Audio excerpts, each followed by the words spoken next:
Halo semuanya, selamat datang kembali di channel Jendela Dunia. Jangan lupa tekan tombol subscribe dan nyalakan loncengnya. Mari kita buka jendela wawasan kita hari ini. Coba tutup mata lo sebentar. Serius lakuin sekarang? Bayangin lo lagi duduk di ruang tamu lo, mungkin di Jakarta, Surabaya, atau Medan. Cuaca di luar lagi panas-panasnya mungkin sekitar 34 derajat Celcius, lembab, lengket. AC di ruangan lo lagi nyala, dingin, nyaman. Lo lagi scroll TikTok, atau mungkin lagi nonton Netflix di TV besar lo. Tiba-tiba, blep, semuanya mati. Gelap total, hening, suara dengung kulkas berhenti, lampu indikator wifi lenyap, kipas AC berhenti berputar perlahan. Reaksi pertama lo pasti standar, palingan cuma pemadaman bergilir, paling 1 jam nyala lagi. Lo ambil HP, nyalain flash, cari lilin. Santai. Tapi gimana kalau 1 jam itu berubah jadi 6 jam? 6 jam berubah jadi 12 jam? Dan tiba-tiba lo sadar ini sudah masuk hari ketiga. 72 jam tanpa satu volt pun listrik yang mengalir ke rumah lo. Ini bukan lagi soal mati lampu, teman-teman. Ini adalah survival mode. Dalam 72 jam isi kulkas lo bukan cuma mencair, tapi mulai membusuk. Bau daging dan susu basi mulai menuhin dapur. Air keran mati total karena pompa air di gardu pusat butuh listrik buat nyala. Lo nggak bisa mandi, nggak bisa nyiram toilet, dan yang paling parah, sinyal HP lo hilang total karena BTS provider lo kehabisan daya cadangan. Lo terisolasi.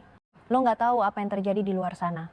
Lo terjebak di dalam oven raksasa yang gelap gulita. Selamat datang di realitas baru. Selamat datang di Havana, Kuba di awal tahun 2026 ini. Apa yang barusan gue minta lo visualisasikan, itu bukan skenario film kiamat. Itu adalah kenyataan sehari-hari bagi jutaan orang di sana sekarang. Jakarta yang kita kenal metropolitan, bayangin kalau infrastrukturnya runtuh total dalam semalam.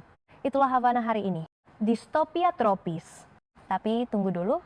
Cerita soal krisis listrik atau kelaparan di negara komunis mungkin terdengar klise buat sebagian dari lo. Kuba kan emang udah susah dari dulu, Bang. Bener.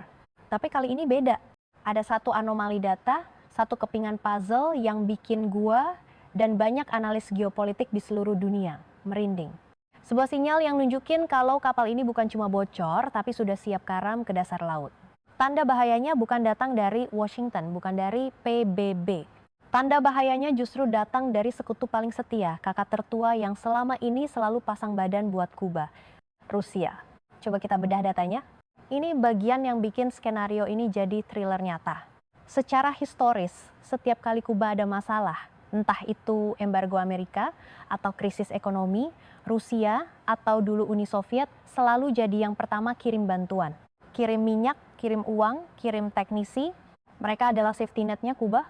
Saudara seperjuangan, tapi coba lu cek laporan terbaru dari Reuters tertanggal 11 Februari 2026 kemarin. Gue bacain intinya buat lo. Alih-alih mengirim kapal tanker berisi minyak buat nyalain pembangkit listrik Havana yang mati suri, Rusia justru mengirim pesawat kosong. Ya, lo nggak salah dengar, pesawat kosong. Data penerbangan menunjukkan lonjakan aktivitas maskapai Rusia, seperti Northwind Airlines yang mendarat di Bandara Jose Marti. Tapi mereka nggak bawa turis masuk. Mereka datang untuk menjemput. Reuters melaporkan ada estimasi sekitar 4.000 warga negara Rusia, sebagian besar turis dan ekspatriat yang saat ini terjebak di pulau itu. Dan instruksi dari Moskow jelas evakuasi sekarang. Lo paham kan implikasinya? Ini bukan pemulangan rutin. Tiket-tiket ini sifatnya one way, satu arah, keluar dari Kuba. Kalau lo main saham, ini kayak lihat pemegang saham mayoritas tiba-tiba ngejual semua asetnya dan cabut dari perusahaan. Panic selling. Kenapa Rusia yang lagi sibuk dengan perang dan sanksi ekonominya sendiri repot-repot melakukan operasi evakuasi massal di Karibia? Jawabannya sederhana dan menakutkan. Karena Kremlin tahu sesuatu yang rakyat Kuba dan mungkin kita belum sadari sepenuhnya. Mereka tahu bahwa mati lampu kali ini bukan masalah teknis. Ini adalah tanda runtuhnya sebuah negara. State collapse. Bayangin lo punya temen sohib kental yang biasanya selalu minjemin lo duit pas lo susah. Tiba-tiba pas rumah lo kebakaran, dia bukan bawa ember air, tapi dia malah datang cuma buat nyelamatin barang-barangnya dia sendiri yang tertinggal di rumah lo, terus kabur ninggalin lo sendirian di tengah api. Sakit kan? Tapi itulah realitas datanya. 4.000 warga Rusia yang dievakuasi ini adalah canary in the coal mine. burung kenari di pertambangan. Kalau burungnya mati atau kabur, berarti gas beracun udah menyebar. Dan atmosfer di jalanan Havana sekarang kacau balau. Bukan cuma gelap, ini anarki yang tertahan. Orang-orang mulai menjarah toko bukan karena jahat, tapi karena lapar. Mata uang peso Kuba sudah nggak ada harganya, orang barter makanan pakai rokok atau bensin. Pertanyaannya sekarang kenapa? Kenapa di tahun 2026 ini, di era teknologi canggih, sebuah negara bisa mundur ke zaman batu dalam hitungan hari? Dan kenapa Rusia, sekutu abadi mereka, memilih untuk cuci tangan? Apa yang sebenarnya terjadi di balik layar diplomasi Havana dan Moskow? Apakah ini cuma soal ekonomi atau ada skenario geopolitik yang lebih mengerikan yang sedang dimainkan? Karena kalau Kuba jatuh, efek dominonya nggak akan berhenti di Karibia.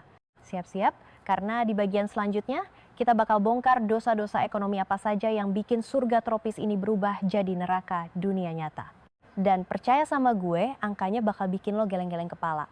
Tetap di sini, jangan kemana-mana. Oke, tarik napas panjang. Kita harus berhenti menyalahkan cuaca, manajemen lokal yang buruk, atau sekedar nasib sial. Apa yang kita lihat di jalanan Havana yang gelap gulita itu bukan bencana alam. Itu adalah hasil eksekusi sebuah strategi, sebuah skenario yang dirancang ribuan kilometer dari sana, di dalam ruangan ber-AC yang dingin. Kalau di bagian pertama kita bertanya kenapa, sekarang gue bakal kasih tahu lu bagaimana. Dan jawabannya ada di sebuah dokumen tebal yang ditandatangani tepat tanggal 12 Januari 2026. Ini adalah The Kill Switch. 3 minggu yang lalu, Presiden Amerika Serikat menandatangani dokumen yang diberi kode Executive Order 14380. Di media mainstream, berita ini mungkin cuma lewat sekilas di ticker teks bagian bawah TV lo, tertutup oleh berita selebriti atau olahraga. Tapi, bagi para pengamat geopolitik dan intelijen ekonomi, dokumen ini adalah lonceng kematian. Judul resminya terdengar birokratis dan membosankan, Strengthening Sanctions Compliance in the Caribbean Region. Tapi isinya brutal. Gue sudah bedah dokumen ini baris demi baris dan pasal kuncinya ada di section 4. Di situ tertulis implementasi penuh dari apa yang disebut secondary sanctions atau sanksi sekunder dengan level maksimum. Biar gue jelaskan pakai bahasa manusia, karena ini penting banget buat lo pahami. Dulu, embargo AS terhadap Kuba itu sifatnya langsung. Perusahaan AS dilarang dagang sama Kuba, titik. Tapi negara lain masih bisa curi-curi kesempatan. Nah, Executive Order 480 ini mengubah permainannya jadi hangus total. Aturan baru ini bilang begini, siapapun di dunia ini, entah lo perusahaan minyak Cina, maskapai penerbangan Eropa, atau bank investasi di Brazil, kalau lo ketahuan memfasilitasi masuknya energi, suku cadang, atau mata uang keras ke Kuba, maka akses lo ke sistem keuangan Amerika Serikat akan diputus detik itu juga. Bayangin lo punya perusahaan pelayaran di Yunani. Lo punya satu kapal tanker yang mau kirim minyak ke Havana, nilainya mungkin 50 juta dolar. Tapi lo punya 100 kapal lain yang beroperasi di seluruh dunia yang semuanya pakai transaksi dolar AS dan asuransi maritim dari barat. Apakah lo berani mengorbankan bisnis triliunan lo cuma demi satu pengiriman ke Kuba? Jawabannya jelas enggak. Itulah kenapa Rusia cuci tangan. Laporan intelijen maritim dari Lloyd's List minggu lalu menunjukkan data yang bikin merinding.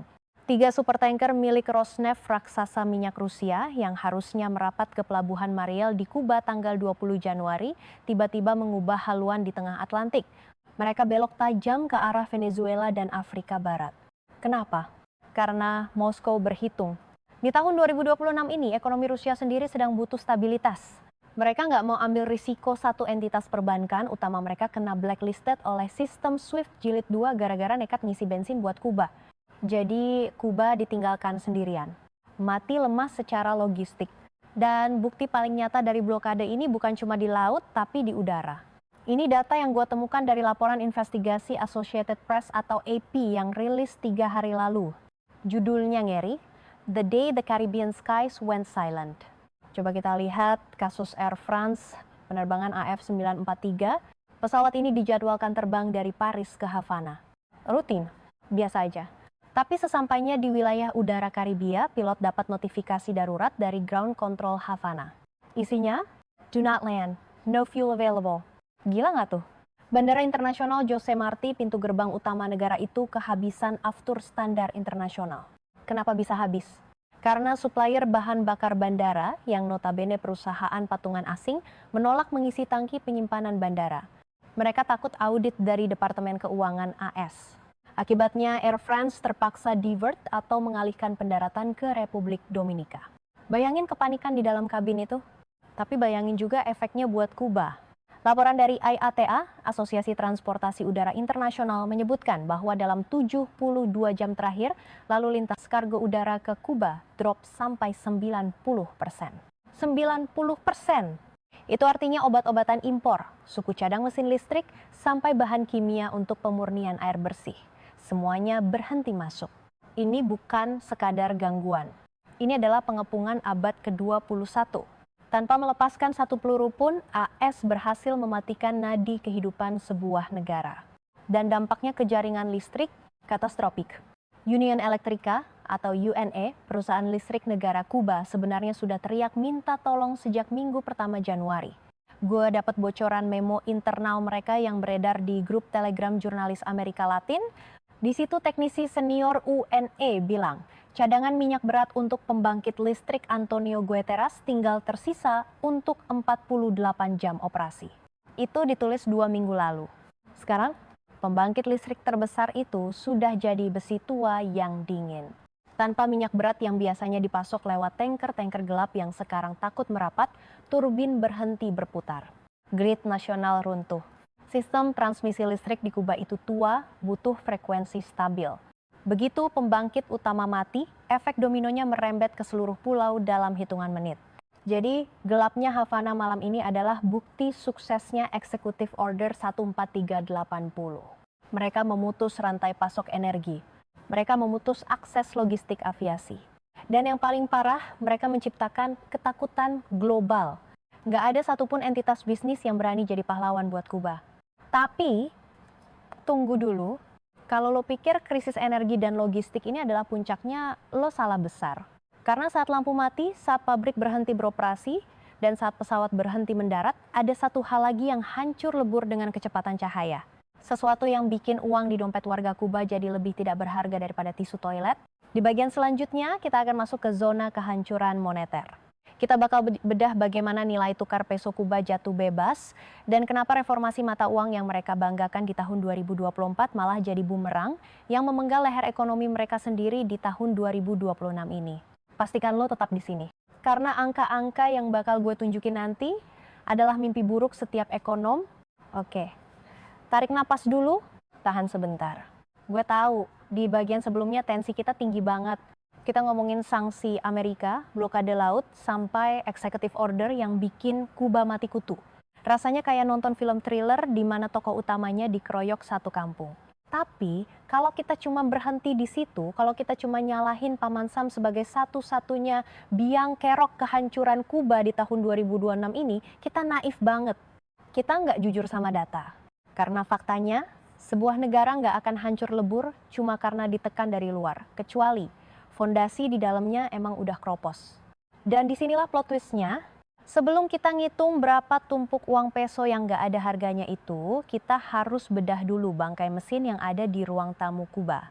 Biar gampang, gue mau kasih lo satu analogi. Bayangin lo punya mobil, tapi bukan mobil baru keluaran dealer. Ini adalah mobil tua, sebut saja merek Lada atau truk Kamaz buatan tahun 80-an. Mobil ini peninggalan kakek lo yang udah meninggal puluhan tahun lalu. Selama 40 tahun terakhir lo nggak pernah bawa mobil ini ke bengkel resmi karena bengkelnya udah tutup. Lo nggak pernah ganti spare part original karena pabriknya udah bubar. Jadi tiap kali ada yang rusak, lo cuma tambal pakai lakban, ikat pakai kawat, atau kanibal dari mesin cuci bekas. Terus dengan kondisi seabsurd itu lo paksa mobil ini buat balapan Formula 1 tiap hari. Gila nggak tuh? Nah, itulah kondisi infrastruktur kelistrikan Kuba saat ini. Mayoritas pembangkit listrik mereka, termasuk 8 pembangkit termoelektrik utamanya, adalah teknologi warisan Uni Soviet. Sovietnya aja udah bubar tahun 1991, bro. Tapi di tahun 2026 ini, Kuba masih maksa mesin zombie ini buat nyalain lampu satu negara. Ini bom waktu, dan kita semua tahu, bom waktu tugasnya cuma satu, meledak. Pemicu teknis yang bikin kita ada di situasi sekarang adalah matinya pembangkit listrik Antonio Guterres. Ini bukan sekadar gardu listrik biasa, Ini adalah tulang punggung grid nasional mereka di Matanzas.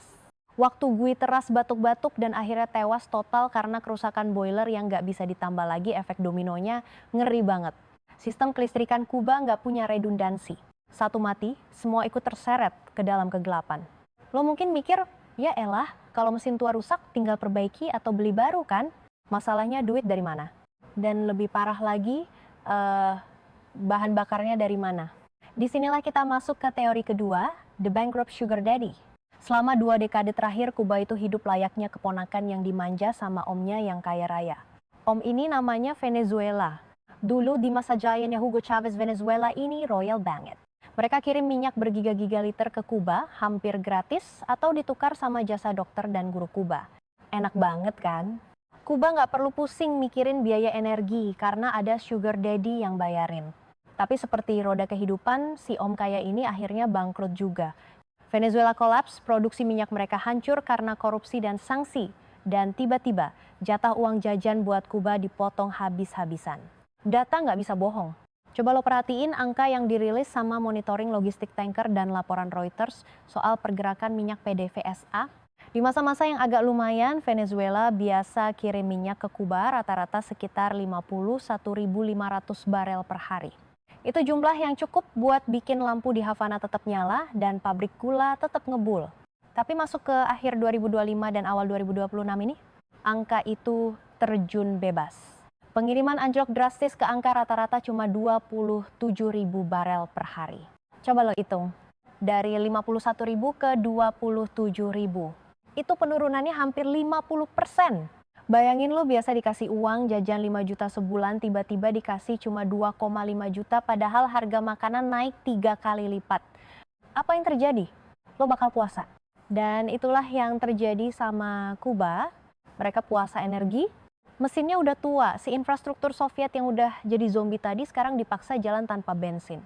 Pembangkit Antonio Guterres bukan cuma rusak karena tua, dia rusak karena dipaksa minum minyak mentah kualitas rendah yang punya kadar sulfur tinggi, karena Kuba udah nggak mampu beli minyak yang bagus.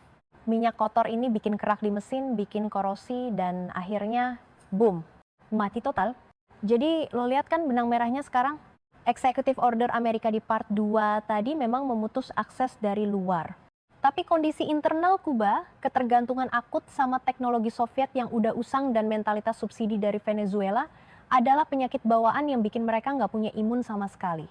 Ketika suplai minyak dari Venezuela seret, pemerintah Kuba panik. Mereka nggak punya devisa buat beli minyak di pasar spot internasional karena harganya mahal banget.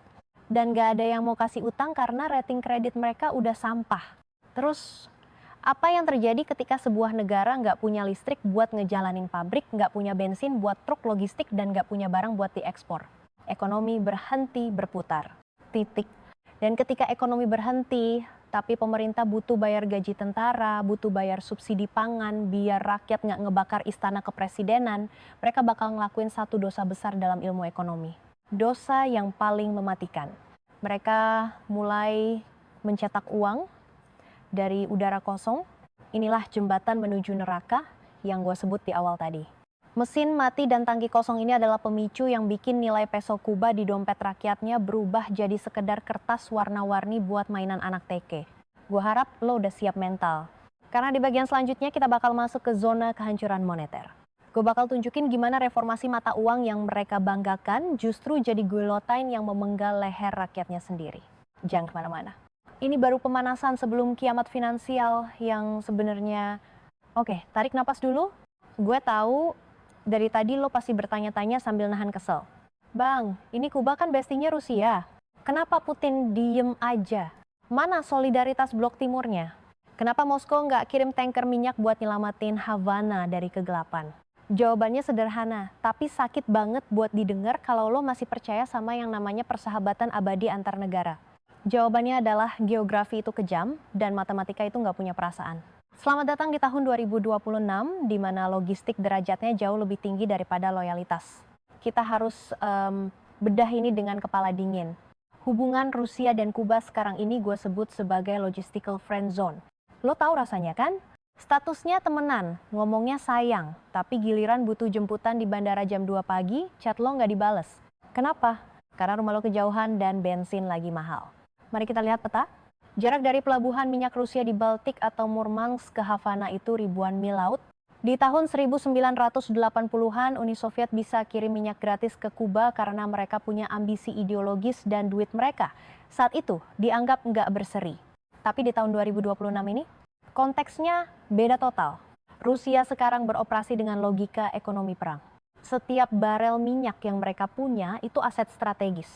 Pilihannya cuma dua. Satu, dipakai buat ngejalanin tank dan jet tempur mereka sendiri di front Eropa Timur. Atau dua, dijual ke India dan Cina yang bayar cash, keras dan lancar pakai yuan, atau rupiah yang bisa diputar lagi buat beli microchip. Terus Kuba mau bayar pakai apa? Peso yang nilainya lebih rendah dari tisu toilet, atau pakai gula yang panennya aja gagal total tahun ini. Tapi bahkan Rusia punya Dark Fleet, armada tanker bayangan yang bisa nembus sanksi barat. Bener, data intelijen maritim nunjukin Rusia punya ratusan kapal tanker tua yang beroperasi tanpa asuransi standar barat buat ngehindarin price cap G7. Tapi coba lo pikir pakai logika dagang paling dasar. Mengirim armada Dark Fleet ke Kuba itu risiko operasionalnya gila-gilaan. Kapal-kapal ini tua, rentan rusak. Kalau lo kirim ke India, rutenya relatif aman, dan yang paling penting, di ujung perjalanan ada pembeli yang siap transfer duit miliaran dolar. Kalau lo kirim ke Kuba, lo harus nyebrangin Atlantik, muter jauh, risiko dicegat atau rusak di jalan tinggi, dan pas nyampe sana, lo cuma dapat ucapan gracias dan pelukan hangat revolusioner. Dalam geopolitik realis, terima kasih itu nggak bisa dipakai buat beli drone militer. Ini yang bikin hubungan mereka jadi paradoks. Secara politik, Moskow dan Havana itu mesra di PBB. Tapi secara logistik, Rusia nggak bisa, atau lebih tepatnya nggak mau, mensubsidi kehidupan 11 juta rakyat Kuba lagi. Bang Bosch, dan kalau lo butuh bukti paling konyol, paling nyata, dan paling menyedihkan tentang betapa rusaknya rantai pasok ini, kita nggak usah lihat kapal tanker. Kita lihat pesawat terbang. Ini fenomena gila yang terjadi sejak akhir 2024 dan makin parah di 2026 ini. Pariwisata adalah satu-satunya napas Kuba. Turis Rusia adalah salah satu pengunjung terbanyak. Tapi maskapai Rusia kayak Northwind atau Aeroflot ngadepin masalah teknis yang bikin geleng-geleng kepala. Di Bandara Havana seringkali nggak ada aftur, nggak ada bahan bakar pesawat, kosong. Jadi apa solusinya? Apakah penerbangan dibatalin? Enggak, karena mereka butuh duit turis. Solusinya adalah praktik yang disebut tankering. Pesawat-pesawat Rusia ini terbang dari Moskow ke Kuba dengan membawa bahan bakar cadangan di tangki mereka sendiri buat perjalanan pulang. Lo bayangin absurditasnya? Sebuah pesawat wide body harus terbang 12-14 jam melintasi lautan dengan beban ekstra ribuan liter bahan bakar yang sebenarnya nggak dipakai buat berangkat, tapi disimpan buat balik lagi. Secara ilmu penerbangan dan ekonomi, ini bencana. Pesawat yang lebih berat makan bensin lebih boros. Efisiensi hancur lebur. Harga tiket jadi mahal atau maskapai harus nanggung rugi cuma biar pesawatnya nggak terdampar di Havana. Ini adalah definisi friendzone logistik tadi. Gue mau main ke rumah lo tapi gue harus bawa bekal bensin sendiri dari rumah karena gue tahu di rumah lo bahkan nggak ada bensin buat gue pulang. Kalau pesawat komersial aja harus bawa bensin sendiri, lo berharap Rusia mau kirim tanker minyak gratis buat ngehidupin pembangkit listrik di Kuba? Mimpi. Rusia di tahun 2026 adalah negara yang pragmatis, sinis, dan transaksional. Bagi Putin, Kuba itu bagus buat naruh pangkalan mata-mata atau buat bikin Amerika kesel secara diplomatik. Tapi buat nanggung biaya hidup satu negara, sorry, Rusia punya perang sendiri yang harus dibiayai. Jadi, ketika rakyat Kuba turun ke jalan memukul panci kosong karena mati lampu 18 jam sehari, mereka nggak bisa lagi mandang ke langit berharap pesawat kargo Rusia datang ngejatuhin bantuan. Pesawat Rusia yang datang itu cuma bawa turis yang mau jemur badan di Varadero, minum rum, lalu pulang dengan sisa bensin yang mereka bawa dari Moskow. Ironis kan? Di atas kertas mereka sekutu strategis, di lapangan ini adalah hubungan sepihak yang didikte oleh neraca dagang. Kuba sendirian, benar-benar sendirian. Dan isolasi geopolitik ini bukan cuma bikin lampu mati. Ini menciptakan kondisi psikologis yang berbahaya bagi sebuah bangsa. Ketika lo sadar kalau nggak ada kavaleri yang bakal datang nyelamatin lo, keputusasaan itu berubah jadi anarki. Sistem yang dibangun Fidel Castro dulu bisa bertahan karena disuapin Soviet. Sistem yang diterusin adiknya bertahan karena disuapin Venezuela. Sekarang, piringnya kosong, suapnya hilang. Maka, apa yang terjadi ketika sebuah negara kepulauan terisolasi secara logistik, ditinggalin sekutunya, dan mata uangnya hancur lebur? Masyarakatnya mulai memakan dirinya sendiri. Kita masuk ke tahap akhir dari keruntuhan ini. Bukan lagi soal ekonomi makro atau geopolitik tingkat tinggi. Ini soal survival of the fittest di halaman Havana. Di bagian terakhir gue bakal tunjukin ke lo gimana wajah asli dari kiamat sosial di tahun 2026. Siapin mental lo, karena ending dari cerita ini nggak ada manis-manisnya. Jadi, kalau kita zoom out dari jalanan Havana yang gelap gulita, dari antrean BBM yang mengular, dan dari kerusuhan yang baru aja kita bahas, kita bakal lihat sebuah pola. Pola yang mengerikan tapi sangat logis. Apa yang menimpa Kuba di tahun 2026 ini bukan cuma sekadar sial. Ini adalah definisi textbook dari The Perfect Storm. Badai yang sempurna, ada 3 pilar kehancuran yang sialnya terjadi berbarengan di satu titik waktu. Pertama, sanksi ekonomi Amerika Serikat. Ini adalah the chokehold atau cekikan lehernya. Embargo yang udah berjalan lebih dari 6 dekade, ini bikin Kuba nggak punya akses ke spare part, nggak punya akses ke sistem perbankan global, dan bikin setiap transaksi impor minyak jadi ribetnya minta ampun. Mereka dipaksa bertarung dengan satu tangan diikat ke belakang.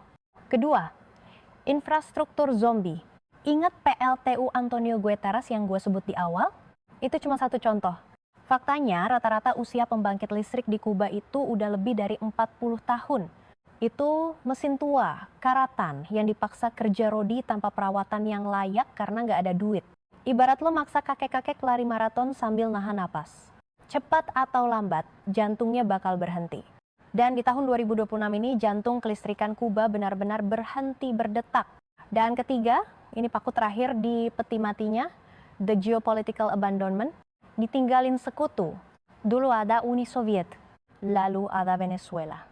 Tapi lihat kondisi dunia sekarang di awal 2026, Venezuela masih sibuk ngurusin hiperinflasi dan sanksi mereka sendiri.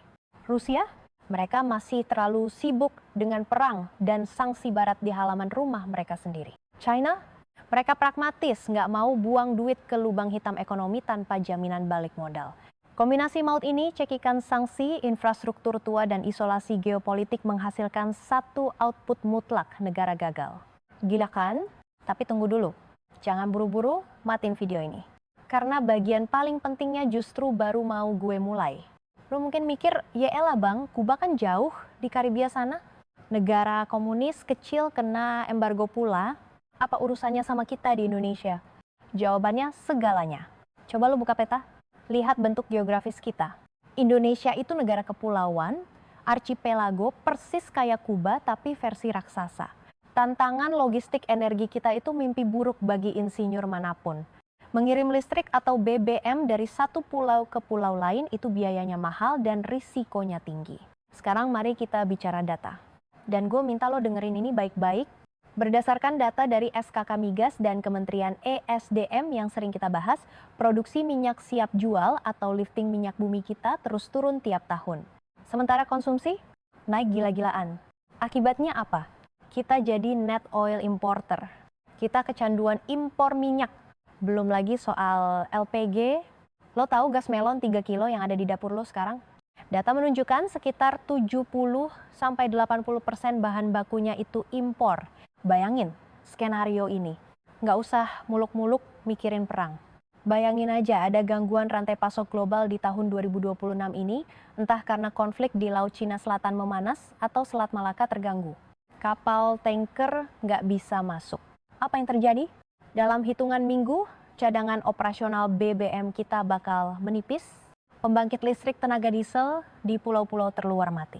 Transportasi logistik berhenti. Harga bahan pokok meroket bukan karena barangnya nggak ada, tapi karena truknya nggak bisa jalan. Kuba mengajarkan kita satu pelajaran yang sangat mahal harganya. Kedaulatan energi atau energy security itu bukan jargon kampanye politik. Itu soal nyawa bangsa. Kuba hancur bukan karena mereka nggak punya orang pintar. Dokter mereka kelas dunia. Tapi mereka hancur karena mereka menggantungkan leher energi mereka di tangan orang lain. Begitu suplainya diputus, negara lumpuh. Indonesia nggak boleh naif. Transisi energi keterbarukan yang sering didengung-dengungkan Dewan Energi Nasional bukan cuma soal go green atau nyelamatin kutub utara. Itu soal survival. Membangun panel surya, panas bumi atau tenaga angin di dalam negeri itu artinya kita mengurangi ketergantungan sama kapal tanker asing. Kalau kita bisa memanen energi dari tanah, air, dan matahari kita sendiri, nggak ada negara manapun yang bisa menyandera kita dengan mematikan keran minyak. Kemandirian energi adalah bentuk pertahanan negara yang paling hakiki di abad 21. Tanpa itu, kedaulatan kita cuma sebatas kertas. Kita cuma nunggu giliran untuk jadi Kuba berikutnya kalau badai geopolitik menghantam Asia Pasifik. Jadi, ketika nanti malam lo mematikan lampu kamar sebelum tidur, gue mau lo merenung sebentar. Cahaya lampu itu, kenyamanan AC itu, baterai HP yang lo charge itu, semuanya adalah kemewahan yang sangat rapuh. Tragedi di Kuba tahun 2026 ini adalah lonceng peringatan yang berbunyi nyaring buat Jakarta, buat Surabaya, buat Medan, buat seluruh Indonesia. Pertanyaannya sekarang bukan lagi apakah energi kita cukup untuk hari ini. Pertanyaannya adalah, jika besok dunia memusuhi kita dan semua kapal asing berhenti datang, apakah lampu di rumah lo akan tetap menyala? Atau kita akan ikut tenggelam dalam kegelapan sama seperti mereka? Gue harap kita punya jawabannya sebelum terlambat. Terima kasih sudah menonton series ini sampai habis. Jaga diri lo dan tetap kritis. Sampai jumpa.